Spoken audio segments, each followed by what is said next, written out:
Next భూమి కలుగునగాక, వెలుగు కలుగునగాక, ఆకాశము కలుగునగాక, నక్షత్రములు కలుగునగాక.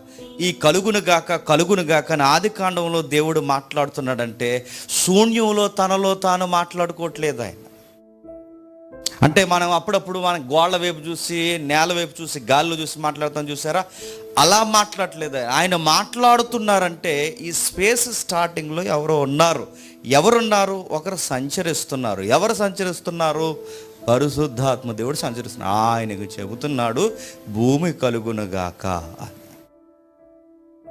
ఆకాశ విశాలమందు జ్యోతులు కలుగునుగాక. అంటే డిస్కషన్ జరుగుతుంది క్రియేషన్ జరుగుతున్నప్పుడు. అంటే ఈ జీవం లేని దగ్గర, గ్రహాలు లేని దగ్గర, అసలు విశ్వం అనే పదం లేని దగ్గర విశ్వాన్ని క్రియేట్ చేయడానికి వెనక క్రియేటర్గా మరొక క్రియేటర్ మనకు కనబడుతున్నాడు. ఆయనే పరిశుద్ధాత్మ దేవుడు. ఇది మొదటి